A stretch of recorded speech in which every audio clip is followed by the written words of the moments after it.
So si Sap Anton Lagdameo po, isa po siya ngayon sa nakikita ng Bangsamoro na distractor ng peace.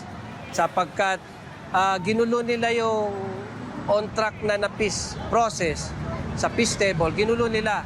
Nagtalaga sila, nilagay nila itong interim chief minister na si Makakuwa. Kaibigan nila to kaibigan ni Galvez at ni Lagdameo at ni Tamayo. So naglagay sila ng isang interim chief minister at pinalitan yung legitimate na MILF. Daan-daang katao mula sa iba't ibang grupo ang nagmarcha sa Mendiola para manawagan kay Pangulong Ferdinand Marcos Jr. na ibalik sa Moro Islamic Liberation Front o MILF ang pamumuno sa Bangsamoro Autonomous Region in Muslim Mindanao o BARM. Nagbabalik si Aaron Rojas.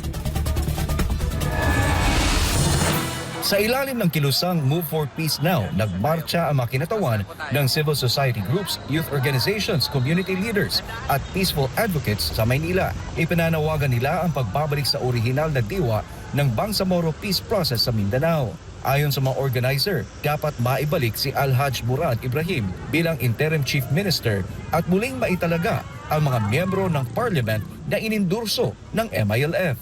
Gusto po natin na hilingin sa ating Pangulo na ipatupad anuman yung napagkasunduan sa peace agreement na kung saan nakasad doon na dapat during transition period na ito, itong transition government na ito ay MILF muna yung mamumuno, mamamahala. Sila muna yung magde-design ng mga batas para sa ating mga future generation na Bangsamoro.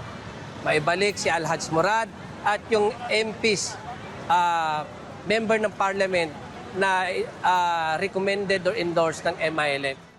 Bukod dito, hinimok din ng grupo si Pangulong Marcos na agad magtalaga ng bagong chairman ng Government Peace Implementing Panel. Nabakante ang posisyong ito kasunod ng pagbibitiw ng dating opisyal noong Pebrero. Upang manawagan kay Pangulong Bongbong Marcos na unang-una ay magtalaga na siya ng chairman sa GPH Implementing Panel. Sapagkat ang existing po natin ngayon ay MILF, yung sa counterpart po na government panel, wala pong chairman dahil nag-resign na po si General Llano noong February. Inakusahan naman ng Bangsamoro Group si Special Assistant to the President Anton Lagdameo ng pangingialam sa liderato ng BARM. Iginiit ng grupo na ang kasalukuyang pagbabago sa transition government ay salungat sa Comprehensive Agreement on the Bangsamoro o CAB at Bangsamoro Organic Law o BOL.